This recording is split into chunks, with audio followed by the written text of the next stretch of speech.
My wife wanted to renegotiate our marriage. My terms made her terminate everything. My counter-proposal left her speechless. Update 4 Thursday brought her final desperate attempt. She enlisted her mother to call me, hoping family pressure might change my mind. She's devastated, her mother said over the phone. She knows she made a mistake, but don't you think divorce is a bit extreme? Did she tell you what her mistake was? I asked. You two had a disagreement about household responsibilities. I had to admire the revisionist history. Reducing her corporate-style ultimatum to a simple disagreement about chores was impressive spin. She presented me with a list of non-negotiable demands, and told me to accept them or lose her. I explained. I chose option 3, find someone who doesn't think marriage is a business negotiation. But she's willing to forget all that now, her mother pressed. Can't you just move past this? I could, I said, but I won't. She showed me exactly how she views our relationship when she thought she had leverage over me. I don't want to be married to someone who sees me as a resource to be managed rather than a partner to be respected. Friday evening, she made one last attempt, catching me as I came home from meeting with my attorney. The papers don't have to be filed, she said quietly. We could just pretend this never happened.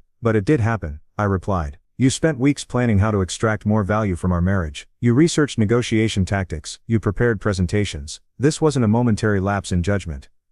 I was stupid, she admitted. I got caught up in all that online nonsense about women deserving better. I forgot that what I had was already good.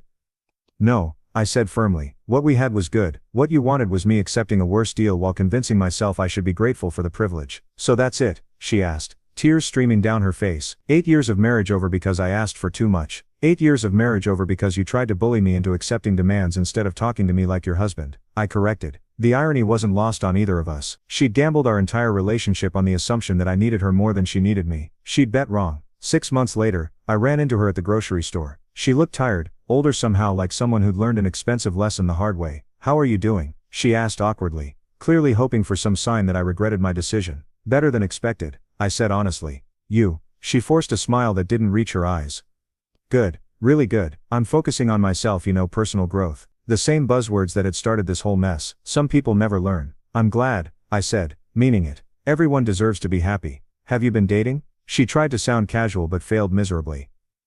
Actually, yes, I replied. I'm seeing someone. The pain that flashed across her face was immediate and genuine. Reality has a way of hitting harder than theory, I said. Is it serious? She pressed, clearly hoping the answer was no. Very, I said. She's incredible. We're talking about moving in together. What I didn't tell her was how different this new relationship felt. My girlfriend understood that partnership meant working together, not one person dictating terms to the other. When we disagreed about something, we talked it through like adults. When she wanted changes, she approached them as requests for discussion, not demands for compliance. That's fast, my ex said, a bitter edge creeping into her voice. When you know what you want, you don't waste time, I replied. She shifted uncomfortably, clearly struggling with what to say next. I learned a lot from what happened between us, she finally said. I realize now that I handled things poorly. I'm glad you learned something, I said. That's what matters. Do you ever think about what might have been different if I'd approached things differently? She asked. It was a fair question and one I'd considered myself. Honestly, I think you showed me who you really were when you thought you had power over me, I said. Even if you'd gotten what you wanted, you would have just come back with new demands later. That's how people like that operate.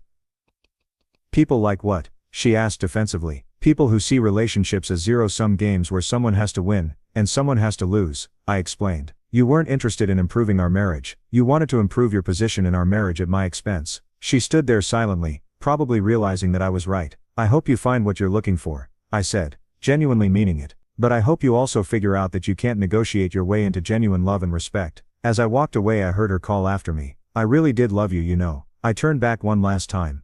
I believe you loved me, but you loved the idea of controlling me more. 3 months after that encounter, I proposed to my girlfriend. She said yes immediately. Tears of joy streaming down her face. No negotiations required. The contrast was striking. Where my ex had tried to leverage our relationship for personal gain, my fiancé saw our partnership as something to protect and nurture. Where my ex had presented ultimatums, my fiancé offered compromises. Where my ex had demanded I prove my worth to her, my fiancé worked to prove her worth to our relationship. The difference between someone who loves you and someone who wants to use you becomes crystal clear once you've experienced both. My ex learned the hard way that when you treat marriage like a business transaction, you might find yourself getting fired. She wanted to renegotiate our relationship because she thought she held all the cards. She discovered that the person with the real power in any negotiation is the one willing to walk away. The last I heard, she was still single, still attending those online empowerment groups, still looking for someone willing to accept her terms and conditions. Some people spend their whole lives trying to negotiate their way into happiness instead of just building it with someone who wants the same things. I chose to build instead of bargain.